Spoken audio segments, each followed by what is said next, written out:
Hello everyone, and welcome to another edition of NASCARFemale.com's Burnout, featuring myself, Emily Raceball, and the official fan reporter for the number 24, James Elliott, and my co-host, Emily Luther, the OFR for the number 21, Ryan Blaney.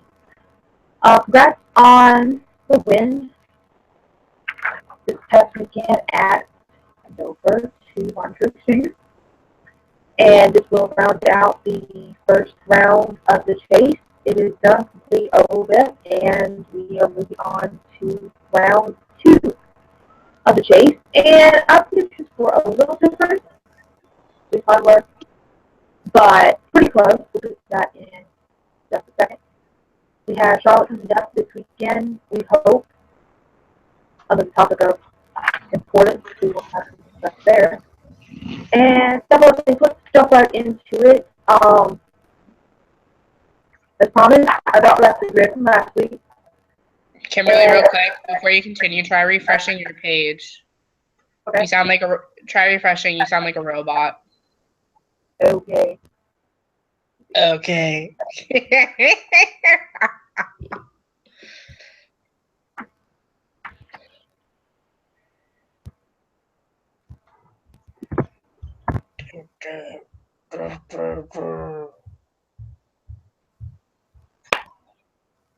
I saw that. You just killed an animal. Hateful. Got it. Hateful. Got it. All right, let me start again. You better close it out if it'll show off the broadcast. If you refresh it, shouldn't.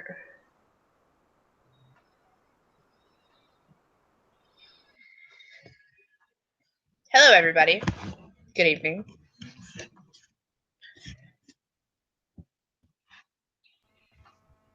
There we go. How's that? A lot better. You're no longer Mr. Roboto. Thank you. It would be missed, so, okay. Yeah, is that what we're going with? Alright, let's jump back in it. As promised, I brought back the old grid from last week, and our predictions were that Stewart, Busher, Dillon, and McMurray would be the ones not moving on to the next round, which... Wait a minute. Emily technically predicted Larson would be out and Dillon would be in. I'm sorry, what happened last weekend? I'm sorry, it was right? That's what I thought. It was right? Yeah, right. But what was officially written on the paper that we saved was this, this is what I was keeping track. Anyway, Emily was right. But we both were at least 75% right. We got 75% right. Emily got 100. But anyway. So, I printed out a new one. Unfortunately, NASCAR does not update these, and when you go to do the printable version, they didn't fill in the second round. Just the first round, the printable version. Now the grid online does have it all there. It has the second round, but when you click on the button that takes you to the printable version, it ain't there. So I had to fill it in with a pen. So there you go, round 2. Well, nobody can see it. So in round 2, we have Mark Truex Jr., Kevin Harvick, Kyle Busch, Matt Kenseth, Joey Logano, Chase Elliott, Brad Keselowski, Kurt Busch, Denny Hamlin, Carl Edwards, Jimmy Johnson, and Austin Dillon. So there's round 2. There. And Mark Truex Jr. seems to be on fire. That's for sure. Well, not really. That would be kind of bad. That's been a bit of an ongoing trend this entire season. I mean, the first half of the season was a little rough for him, but it was like he just couldn't win. He was doing well, but he was always just a little too far away. It's nice to see him succeeding. It gives me a little hope for the 21 car, because if you think about it, the 78 is to Joe Gibbs what the 21 is to Penske. Gives me a little bit of hope. Just a little bit. Although after last weekend, I can't say I have that much hope. Alright, just a forewarning, my battery is acting up on my computer, so if I suddenly switch and it goes dark, it means I had to hurry and plug it up. For some reason, my battery's acting ridiculous. That's fine. I figured you might have Don't issues anyway. Yeah. I don't know, It was this like may pull it storm. more or something, but I left it plugged up the whole time before this. I just unplugged it and it's already halfway. That's ridiculous. Ew. Dang. So just the one, I may have to plug it real quick. Alright. Speaking of the second round, we're going to Charlotte, and big news of the week, of course, is weather. Big hurricane system over on the East Coast, Matthew, may in fact affect the race. Now, earlier in the week, it was looking like it may go straight up the coast, but it's doing this weird little circle thing, and it may end up kind of missing Charlotte, but Charlotte's still going to get some rain, it sounds like. It ain't going to miss it entirely, so you think we'll get it? The latest update from NASCAR was that qualifying, practice, Xfinity, everything related to that will be affected. They do not think the Sprint Cup race will be affected. But update from the Weather Channel is that the storm could end up hitting Florida twice. So the way that it could spin again and hit them again. So if that happens, it could very well affect Charlotte more than everyone's thinking. Right. So, I mean, we still got the Xfinity race. I mean, if they push that out, and that's going to push the sprint out, I mean, you could have a domino effect going on here. There was a meme I shared on Facebook yesterday, and it was so fitting, and I almost peed myself reading it, so I have to read it. Be glad this hurricane is not called Danica. No one would be safe. It would hit everything.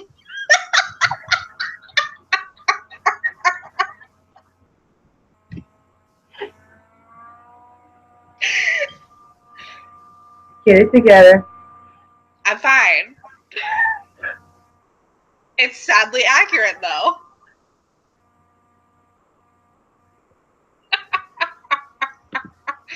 Listen, I think I'm funny, so it's fine. That's all that matters. Well, ladies prove themselves that they can race. We better have Dash for today. That'd be cool. We do have an update coming out of Indy, though, this week. I know it's not NASCAR, but it was a very interesting update. Juan Pablo Montoya is not returning to Penske. Okay. They signed. I don't know how you say it. I always say Joseph, but I know it's Joseph Newgarden. It just sounds like it should be Joseph because of the F. Whatever. Newgarden got signed in place of Montoya, which is very interesting because I did not see that coming. I actually haven't really followed much his of it. NASCAR return is doubtful.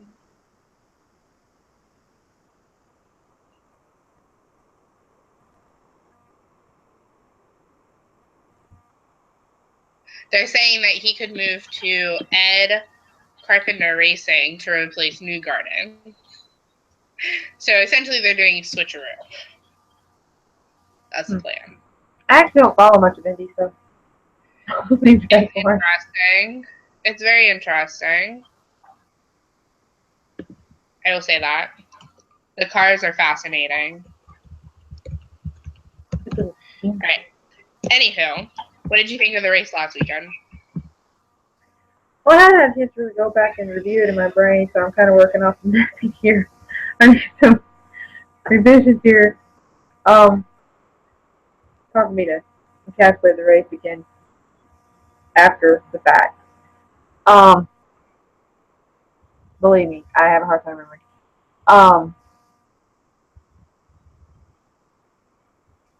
Darn, I'm going blank here. I got you. You're actually in your one. Well, I know that. Ryan was doing really well, and he had literally the best car he's had all season, and then his right front tire decided to blow, and it destroyed his car, and he finished like 112 laps down. So for anybody who wants to talk about Ryan's race, don't talk to me about it, because I'm mad. Chase finished well again. Chase finished well again. And he's taken, Chase finished pretty well again this week. No win. He's doing good. Some points, so I really don't think there can be any complaints on that end. And I think, when they interviewed him afterwards, I think he really is not getting comfortable with not winning. I don't want to say it that way, but I think he's, maybe settling in a little bit more. Yeah, to the fact I can see that. Maintain doing. I think he's maybe getting there, and maybe that wins closer than we think with him kind of selling with that attitude. Maybe give him an article. I will say this for all of Junior Nation, it was good to see him back at the track this weekend. That's pretty cool. Even though he was not in a car, it was nice to see him on the pit box, at least, supporting Jay Gord. Which, Lord knows, Caitlin's been enjoying Jeff Gordon in that car. It's pretty cool. I mean, talking about it. It's cool. I find it interesting that Stewart said like that, and he will not be doing that. So I thought that was interesting. Yeah, but Gordon probably said, he wouldn't even ask that last year probably because no one expected it.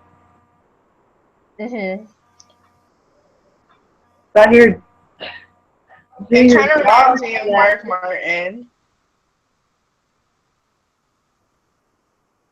A little bit of Mark Martin, I feel. Speaking of Junior Nation. Did you hear the news? What? About his dog? His dog? Yeah. Now what?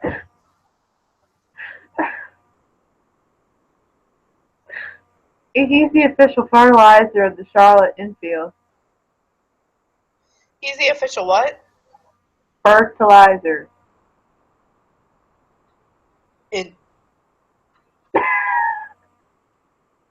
Interesting.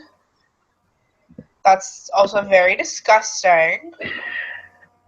Hey, in my defense, it was on the NASCAR news. Now, I come across it preparing for night. So, they thought it was newsworthy, so.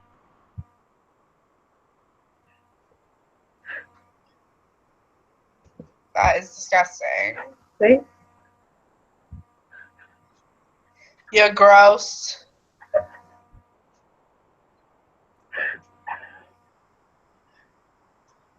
Ew, I can't.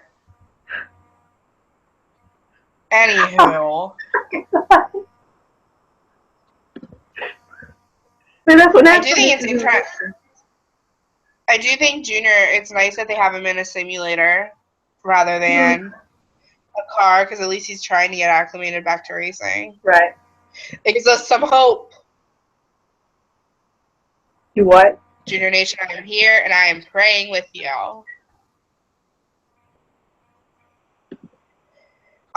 News also out of this week, which I thought was very interesting. It seems as though Joey Logano has finally removed the stick from his you-know-what and admitted that, maybe if he would have made up with Kenseth, he could have won the title in 2015. Have you seen that? No. It's on JC. Hold on, I'll read it. It's really short. Declining to pick up the phone and call Matt Kenseth last year may have cost Joey Logano a championship, he now believes. Yeah, Logano right. was infamously wrecked Logano was infamously wrecked on purpose by Kenseth while leading at Martinsville Speedway in 2015, which robbed him of not only a good finish, but the chance at a bye into the 4-driver championship race, which he's right about. Kenseth was benched by NASCAR for 2 races. Kenseth was still angry with Logano for an incident 2 weeks earlier at Kansas Speedway, where Logano made contact with Kenseth while the two raced for a win. Logano took the checkered flag. Kenseth ultimately was eliminated from the chase for the Sprint Cup after the next race. At the time, Logano just let the incident lie. He was unapologetic and never reached out to Kenseth to discuss it. I thought at the time, what am I going to do? Call him? He would be more mad at me. I could make this worse. Logano said, looking back at it, though, it never hurts to call. It never hurts to communicate. Over-communicating is a good thing. At least you know where you're at. I think, honestly, That's all mean he would have won the championship. Oh, absolutely. But I think that I can see where he's coming from by saying, you know, if he would have made that call, maybe he would have, you know, that wreck never would have happened at Martinsville. But at the same time, knowing Matt Kenseth and knowing Joey Logano, they might have talked, but I can't say that it would have been resolved and that wreck wouldn't have happened in Martinsville, even if he did call. Matt Kenseth is a hothead, and it's gotten worse since he's gone to Gibbs. He's a completely different driver now that he's at Gibbs. And that's not me trying to be rude or anything. That's me being honest. You can see his demeanor and everything has changed since he started racing at Gibbs. However, Joey is entitled, he's unapologetic, and he's arrogant with nothing to back it up. I mean, Matt Kenseth has, in my opinion, he has more of a fire that, you know, kind of maybe a strong-willed edge, but, you know, Joey Logano is just total full brat. Oh, yeah. They both whole version. are ridiculous. Granted, I'm all for it. Boys will be boys. Let them have at it. I'm fine with that. You know what? Y'all want to fight? That's fine. Don't wreck my driver in the process, though. That's all I'm asking. Wreck yourselves. Wreck each other. Just don't wreck my driver or any other driver. I think Matt Kenseth may have more of a hold on the old school boys have at it because he's more of a veteran driver, but Joey Logano is kind of the young whippersnapper thing. And, you know, even though I'm not excusing anything Matt Kenseth has done, at the same time, I mean, I still stand behind him as a person because he's got more of a head for the old school versus this young whippersnapper who's just wanting to play. I think part of the problem is, first of all, they're both arrogant, they're both cocky, and they both and then blame the other person even though they wrecked them. So that's my annoyance with them. However, Joey's growing up in the era of racing is I can wreck somebody and throw a hissy fit and it all be forgotten the next week. Exactly. And that's literally what's been happening. So that's what he's used to. He throws a hissy fit. And now he gets away with it. He's like, well, if I should have called, I may have won. He's just thinking about winning. And it's mind he's only thinking about, I could have won the championship, not, you know, I should have made amends with another driver. It wasn't about really making amends. He just thought maybe he could have won the championship if he made amends. I mean, that's all that's about. Yeah. I also think if you notice, a lot of these young guns who have been racing, I'm not talking about Chase, I'm not talking about Ryan, I'm not talking about the rookies of this year, but the Joey Logano's, the Brad Keselowski's, the Kyle Bushes, if you notice, they have the mentality that you should give them respect even though they haven't earned it yet. And if you notice, when Kyle started doing well in the Sprint Cup Series, his arrogance got a lot more manageable. It was better to deal with because he had something to back it up. You could respect him for his driving because he was finally proving himself. Whereas before, he wasn't proving himself. He was wrecking people and being an idiot, essentially. And I think that was the pattern that Joey was starting to get into. So I'm hoping he learns from his mistakes in the 2015 season because I do think Joey Logano is talented, and I do think that he has the potential to be a significant racer in the Sprint Cup Series. But I also think he needs to stop letting his arrogance get the best of him. Right. I also think that, not to excuse what Matt Kenseth said, but he may have been coming from a more of a standpoint that he understood like what you just said, and he was trying to be a part of the process of letting Logano know, hey, back off. Maybe in a slightly arrogant or pushy way, but as a veteran driver, he probably saw that and thought, okay, it may take something drastic for him to get a hold of himself, and I'll take one for the team here. Yeah. Speaking of Logano, as we're going to the second round, y'all may remember that he swept the entire second round last year. I don't think that'll happen this year.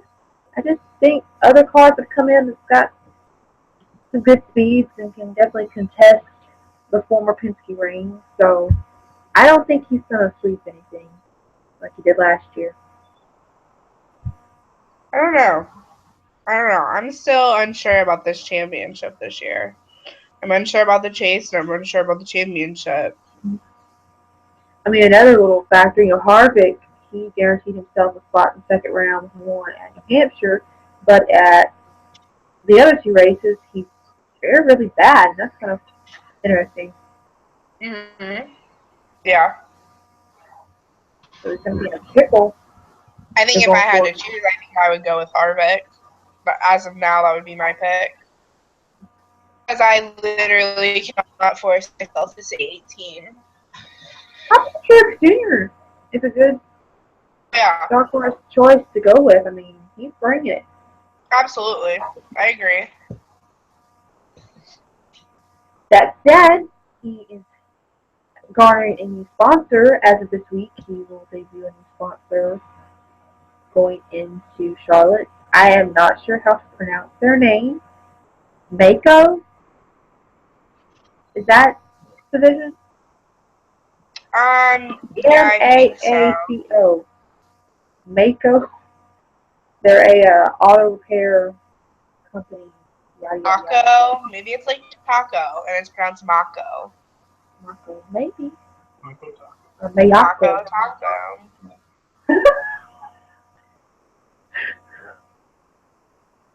No, different company. I also noticed that they weren't the only ones to get another sponsor. The number 5 car got a new sponsor for next season, Uni First.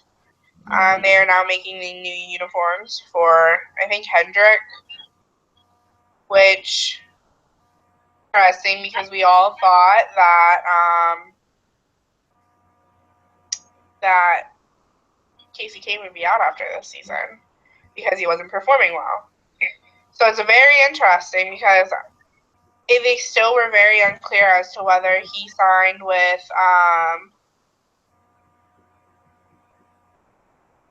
whether he signed, like, the company signed with Casey or whether the company signed with Hendrick. They really didn't say. Yeah. So I don't know. I don't know how that works. I wish there was more of a clear reasoning behind it or a clear understanding. Right. Definitely. So, do we want penalties? I was just fixing to mention that, but actually there weren't any. Warning. There were. Josh Wise's Chevy failed pre-race laser inspection 3 times, and he received a written warning and lost a 15 minutes practice time, which will be served in Charlotte's first practice on Thursday, which was today. Paul Menard's Chevy failed pre-qualifying laser inspection 3 times and received a written warning and lost a 15 minutes practice time, served today. Kevin Harvick, Michael Annett, AJ Allmendinger, and Jeff Gordon received written warnings for failing pre-qualifying laser inspection twice, serving their penalties at Dover, as each was at the limit of 4 warnings, are reset to 0. Trevor Bayne, Carl Edwards, David Reagan, they all received written warnings for failing pre-qualifying laser inspection. But that's it. No bad penalties, that is.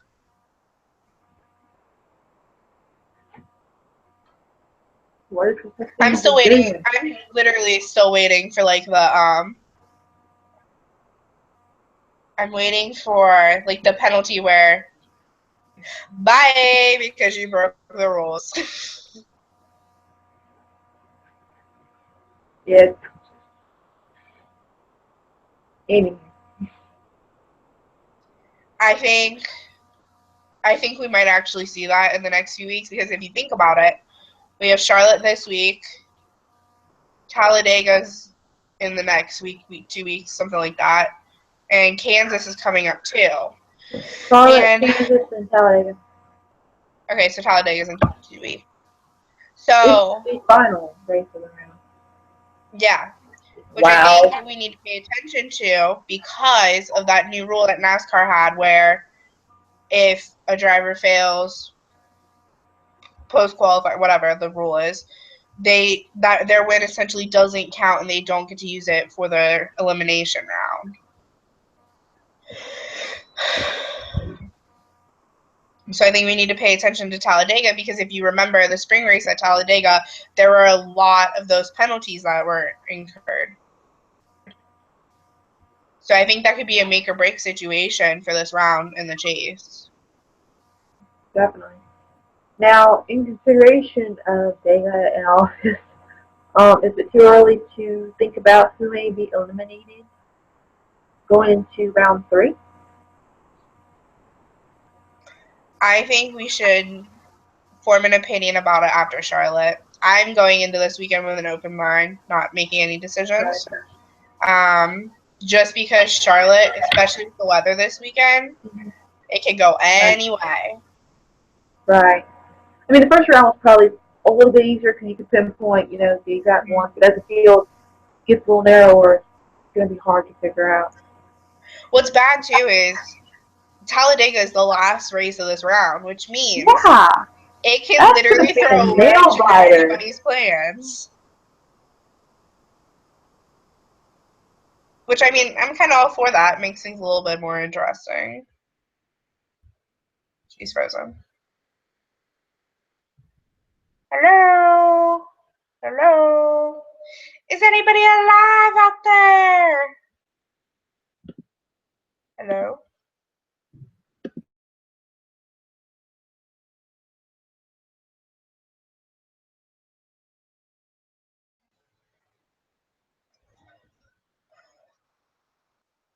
Oh, her battery died. She will be back in just a second. For those of you who were still listening, I hope you enjoyed my rendition of the dude on the boat from Titanic. But he was on the little lifesaver boat. And he was like, is there anybody alive out there? Yep.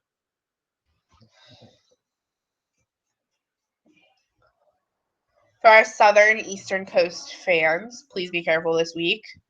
We know that it's going to be really dangerous, so be careful.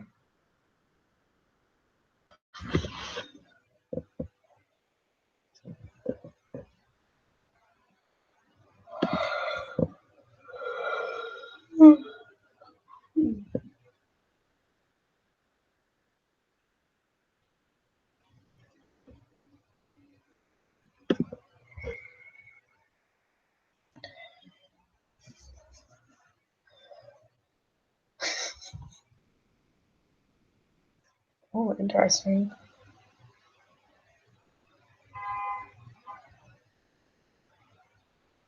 Dang.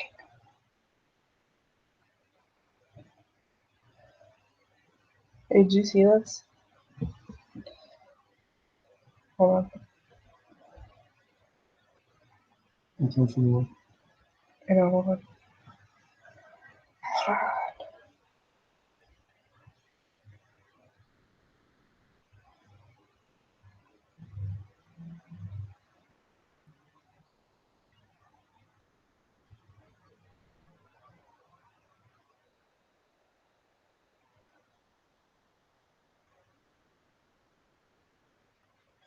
279.99 or 279. Oh. Yeah. It's not a bad price. Yeah, Huh? Yeah, it's $279 and you get Call of Duty with it. It's a good console. Yeah. And their extra controllers are on sale. Instead of $59. Should you? You're trying to get rid of the new one that's coming out. Mm-hmm. I think it's a good deal.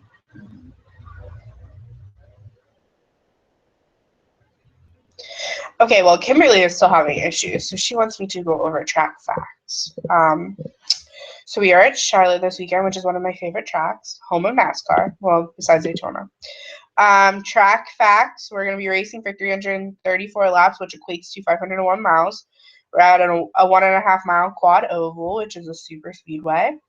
Turns, we are having 24 degrees of banking, and in the straightaways, it's 5 degrees of banking. I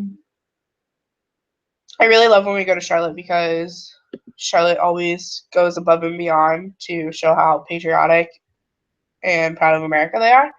So the USO is going to be doing most of the pre-race events, such as the Command and Grand Marshal, which is really cool.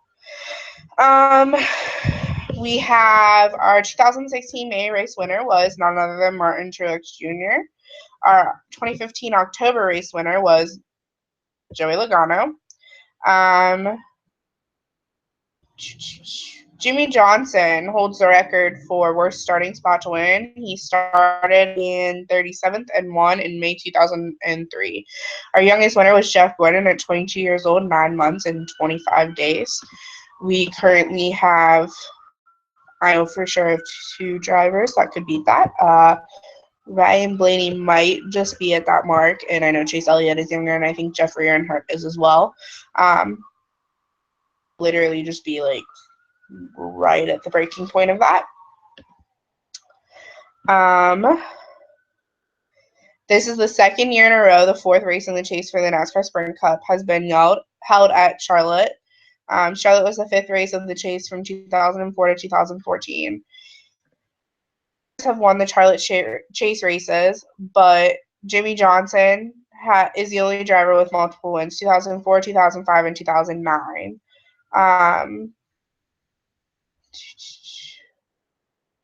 The worst finish in a chase race at Charlotte by a driver that went on to win the title was 25th by Tony Stewart in 2005. Kyle Busch finished 20th in Charlotte's chase race after starting second last year, and he was the champion. Our top 10 drivers ratings at Charlotte are as follows: Jimmy Johnson, Kyle Busch, Denny Hamlin, Matt Kenseth, Casey Kane, Joey Logano, Jeff Gordon, Carl Edwards, Brad Keselowski, and Kevin Harvick.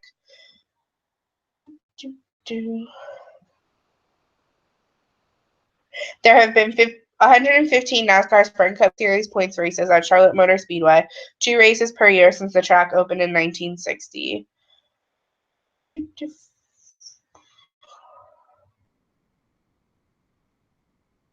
16 of the 100